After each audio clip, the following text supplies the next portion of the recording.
السلام علیکم ورحمۃ اللہ تعالی وبرکاتہ۔ امام الاعظم ابو حنیفہ رضی اللہ تعالی عنہ، امام اعظم ابو حنیفہ رضی اللہ تعالی عنہ کا اصلی نام نعمان ہے اور ان کی کنیت جو ہے ابو حنیفہ، اور پیدائش جو ہے تقریباً 80 ہجری میں اور ان کی وفات 150 ہجری میں ہوئی ہے، اور ان کی مقام پیدائش جو ہے کوفہ ہے اور مقام وفات بغداد شریف ہے۔ ان کے والد کا نام ثابت ہے اور ان کی عمر تو تقریباً جو ہے 70 سال کی رہی ہے۔ آپ چاروں اماموں میں سب سے بڑے امام ہیں، جن کے علم و حلم اور اخلاق، تقوی و بزرگی، زہد و پارسائی اور ریاضت و مجاہدہ کی دور دور تک نظیر اور مثال جو ہے نہیں ملتی۔ آپ ہی وہ بزرگ وہ برتر امام ہیں جن کے متعلق سرکار دو عالم صلی اللہ علیہ وسلم نے فرمایا: لو كان العلم في الثريا ليناله رجل من ابناء فارس، یعنی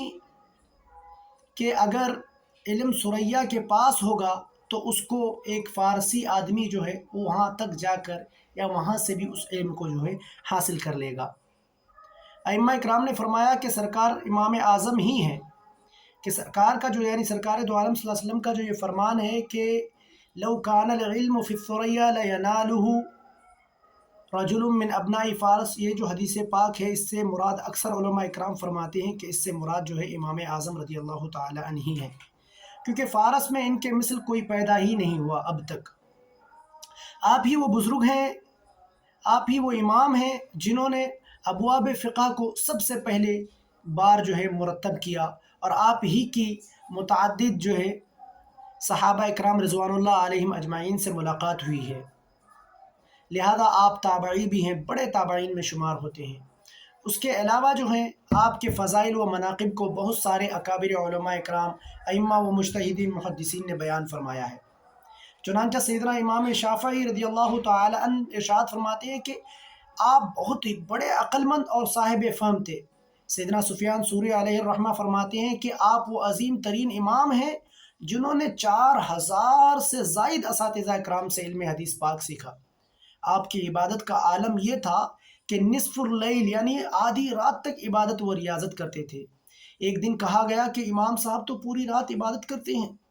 اسی دن سے آپ نے پوری شب جو ہے عبادت میں گزارنی شروع کر دی،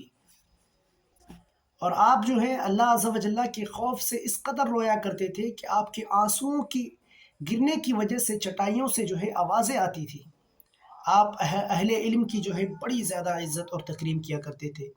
ایک دن کی بات ہے کہ آپ کے فرزند ارجمند کے استاد گرامی گھر تشریف فرما ہوئے، آپ نے انہیں 1000 درہم بطور نذرانہ انعام کے عنایت فرمایا۔ ہر کام میں رضائے الہی یعنی اللہ عز و جل کی رضا کو ہر کام سے پہلے مقدم فرماتے تھے۔ یہی وجہ تھی کہ راہ الہی میں حاکموں کی طرف سے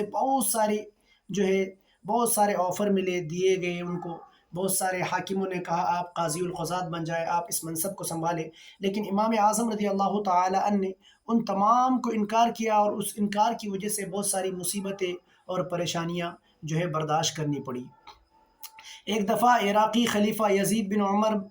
نے جو ہے اور اسی طرح منصور نے آپ کو قاضی و گورنر بنانا چاہا، تو آپ نے نہایت ہی جسارت اور ہمت کے ساتھ انکار فرما دیا، جس کی پاداش میں آپ کو 10 کوڑے برداشت کرنے پڑے۔ اسی طرح نیز خلیفہ منصور نے اپنے عہد میں منصب قضا آپ کے سپرد کرنا چاہا، تو آپ نے اس کا بھی انکار کیا، جس کے بدلے 100 کوڑے لگائے گئے اور قیدی جو ہے بنایا گیا۔ دردناک مصیبتیں دی گئی، اس قدر جھیلنی پڑی مصیبتیں کہ بتایا جاتا ہے کہ آپ اس مصیبت کی وجہ سے جو ہے رب کو پیارے ہو گئے، آپ کا انتقال ہو گیا۔ اور بعض روایتوں میں آتا ہے کہ اس جیل میں جو ہے آپ کو قید میں رکھا گیا اور ساتھ ہی ساتھ میں زہر دیا گیا، جس زہر کی وجہ سے آپ اس کو کھانے کے بعد پینے کے بعد جو ہے آپ کا انتقال ہو گیا۔ حضرت امام شافعی رضی اللہ تعالی عنہ جب بھی امام اعظم رضی اللہ تعالی عنہ کے درگاہ پہ جاتے، مزار پہ جاتے، تو وہاں